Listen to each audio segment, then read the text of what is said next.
All right, everyone. So it is time for us to discuss review the references from Unit 8 to Unit 10 as for your material in the final exam.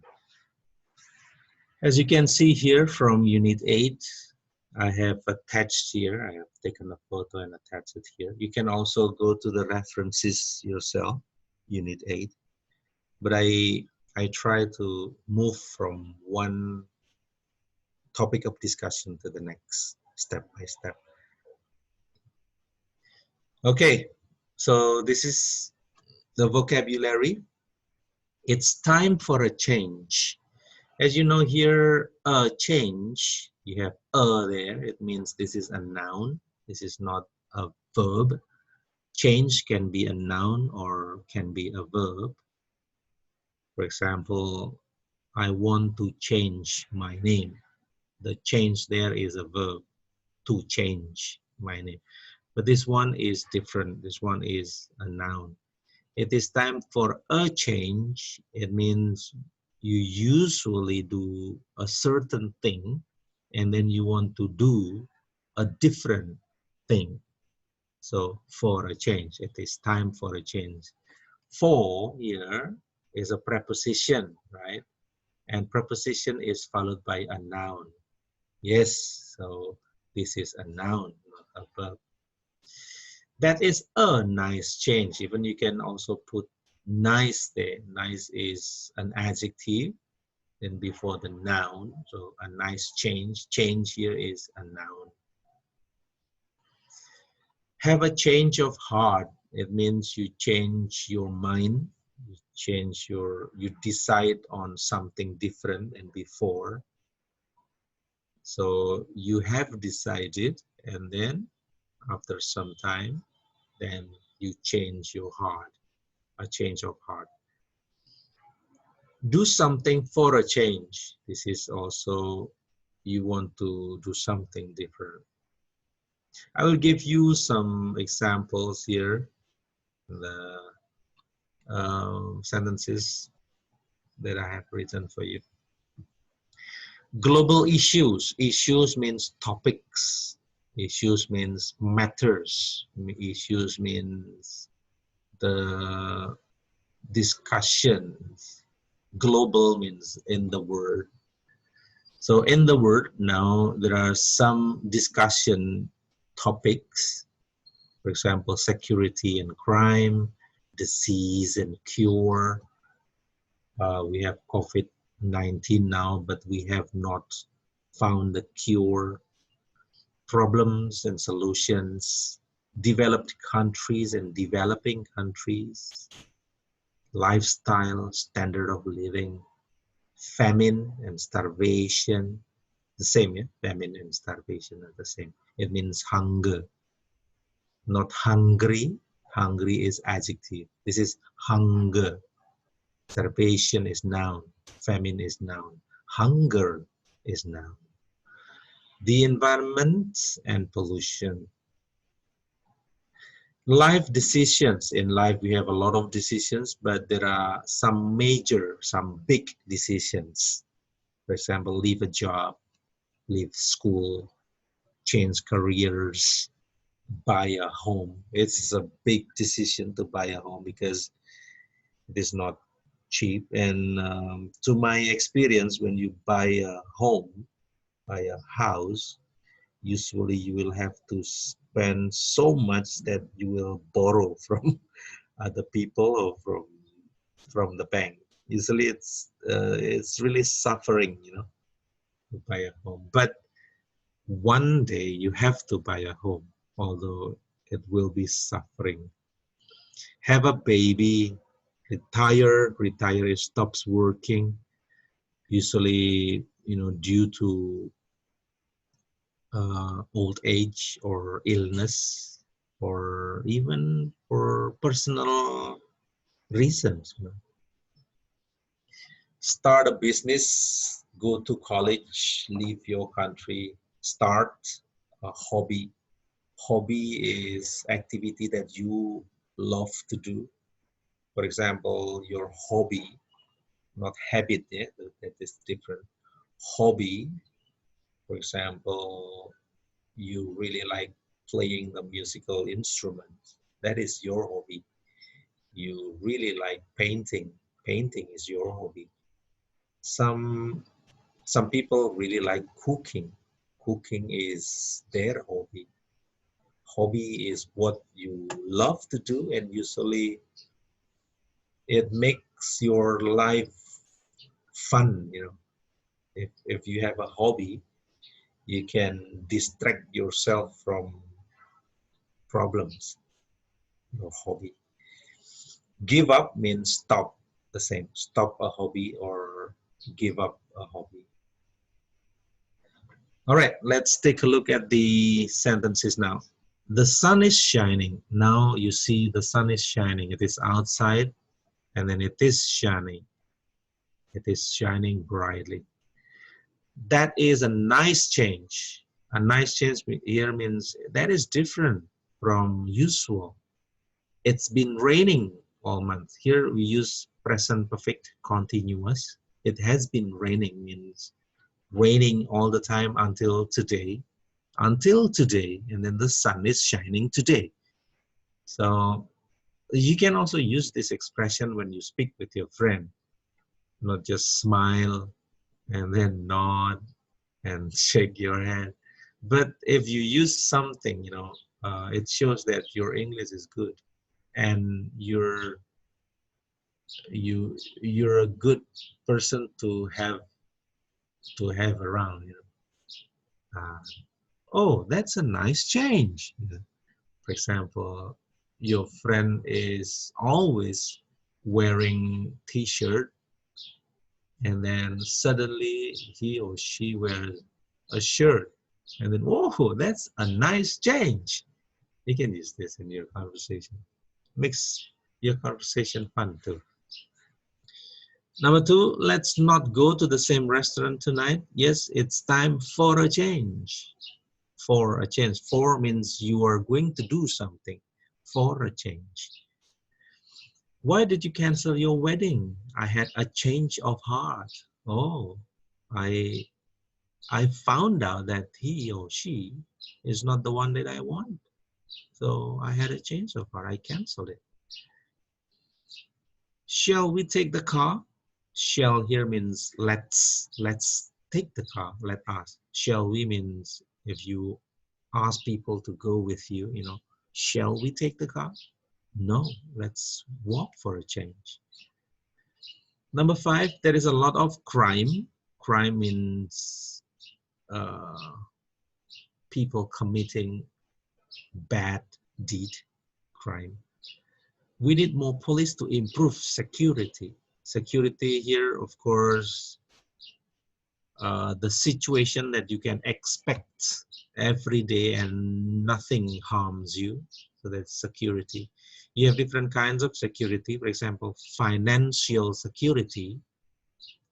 You want financial security. Financial security is when you can buy, you can do whatever you want without worrying about money. That is financial security. But physical security, mental security, there are a lot of kinds of security.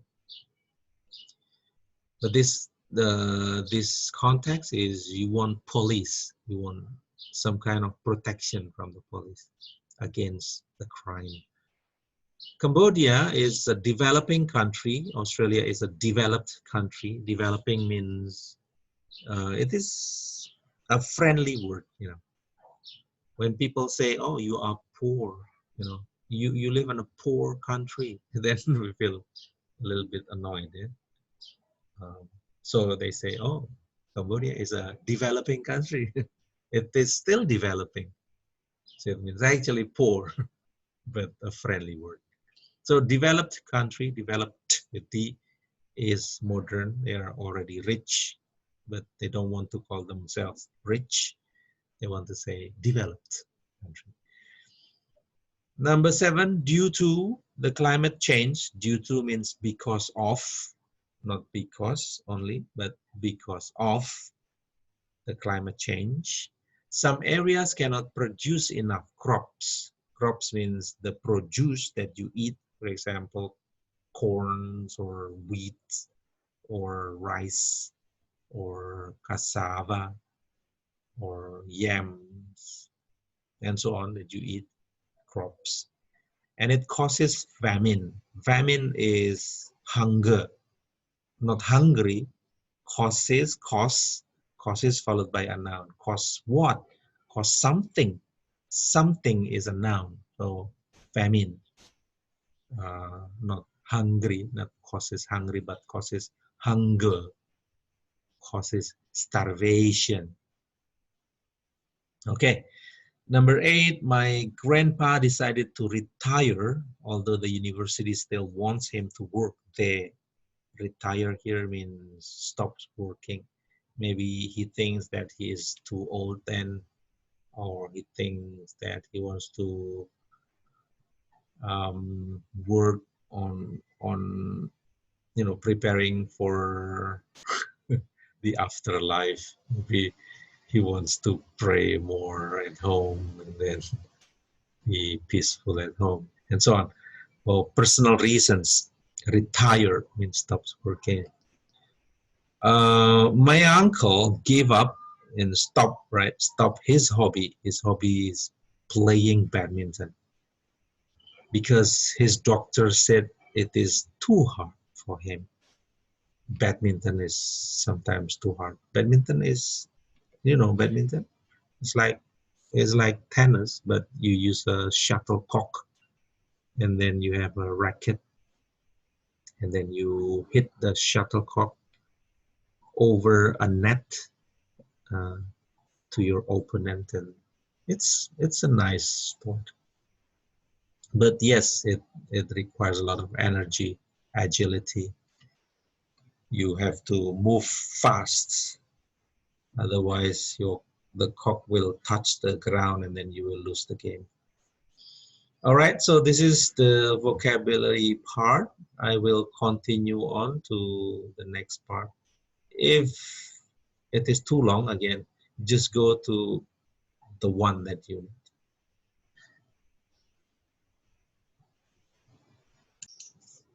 Now this is the second part, unreal conditional.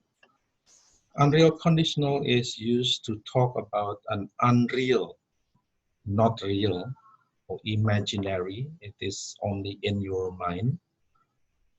Hypothetical means if, it's not real situation and its consequences.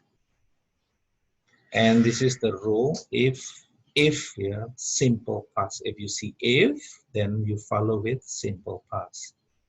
You don't follow if and then would, but if, simple past, and then would or with apostrophe d or wouldn't.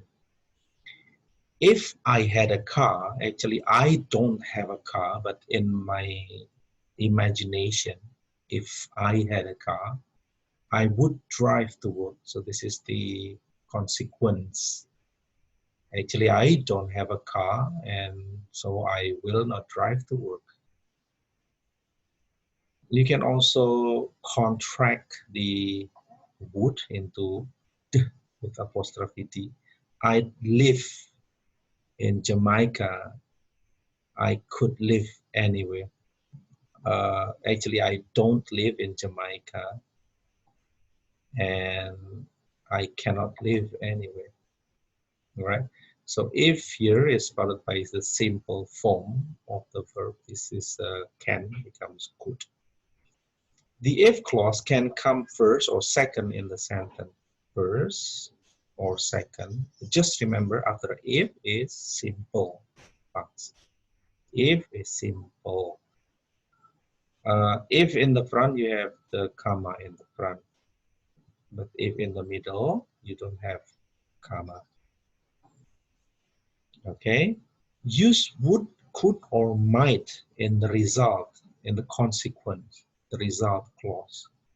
You can also use different modal auxiliary, not just could, not just would, but also might. Of course, might is less sure than could or would. Could is ability. You're able to do that. Would is stronger or more certain than might. If I had a change of heart, I might forgive him.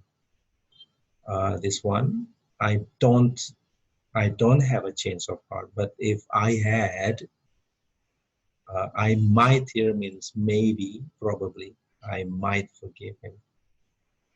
When the subject is and the verb is be, say, if I was or if I were. So some of you would like to use if I was, if he was, if she was. But you could also say if I were. And for American English, this is used if I were, if he were, if she were, all were in conditional, yeah, in conditional only, not in normal sentences. If I were you, I wouldn't wear that dress again. So this is my imaginary. Of course, I am not you. I am not you, and I will never be you. But if I were you, sometimes you use this in giving an advice. Sorry, giving advice. You suggest someone. Use the real conditional to talk about possible or real situation if simple present. So this is the this is the second conditional, but this one is the real conditional, the first conditional. If I go, this is present simple, then will visit here is future. Right. Let's take a look at these examples here. If I can be in two places, I be with you. Of course, I cannot. If I cannot, I cannot be in two places. But in my imagination, if I could, of course, I cannot. If I could, yeah, like this. So this is the simple past of can.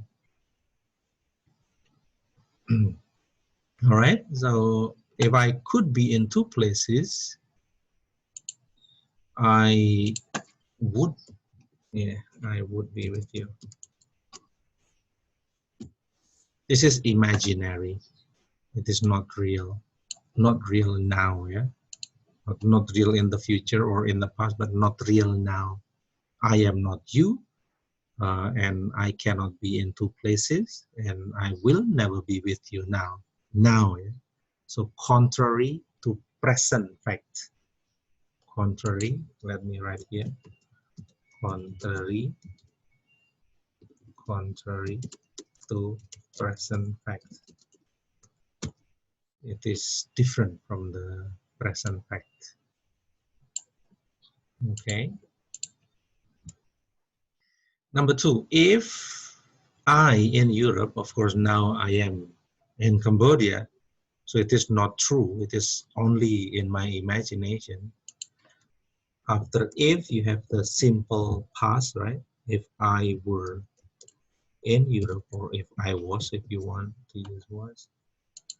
If I were in Europe, then I would be able to,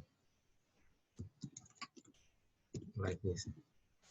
I would be able to.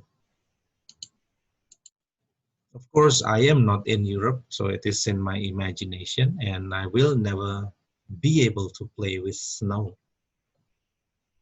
Number three, I hire you if I, the HR manager. I am not the HR manager, contrary to present fact. This is not if, yeah, not if, so I would, because there is no if here, no if in the beginning, right? I would hire you. Hire here is in verb 1. I would hire you if I, yeah, if I were the HR manager. Okay, so only after if you use the past simple. There is no if, so you say I went, or I would go. Yeah, sorry. There is no if, right? I would go abroad. No if in the front, so you just put would, and then if there, simple tense. There, there were. I use were all the time because I want to follow this book as American English style. Okay. Number 5, I would, or so there is no if. I would. Yes, I would. Or I might. I would. I could work with you.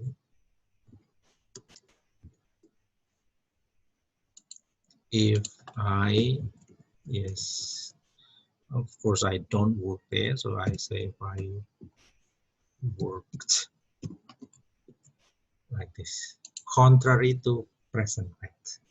Now here are 2 sentences that you can try to make your own conditional sentence. I want to have a car, but I don't have enough money to buy it. So what is your conditional type? If, you can put if in the beginning, if followed by present simple.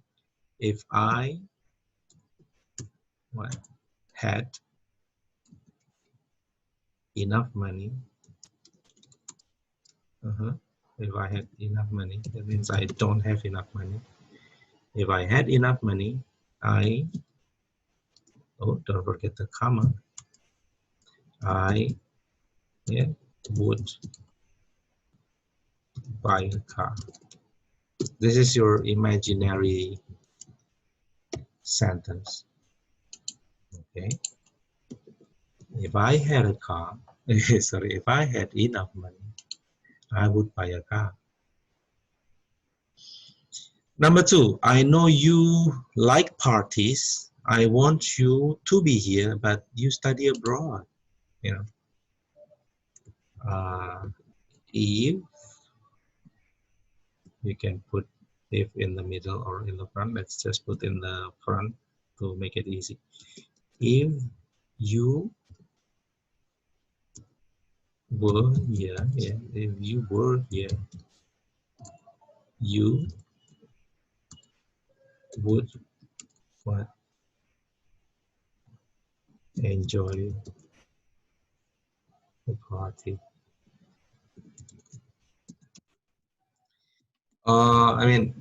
This is quite free exercise, so you can just do whatever you think is right according to the context. You don't have to follow, this sentence, but it is a free exercise. You produce a sentence that that means the same as the given one. Okay, so that is the conditional, unreal conditional. It means contrary to present fact. All right, we will continue, but for now, we can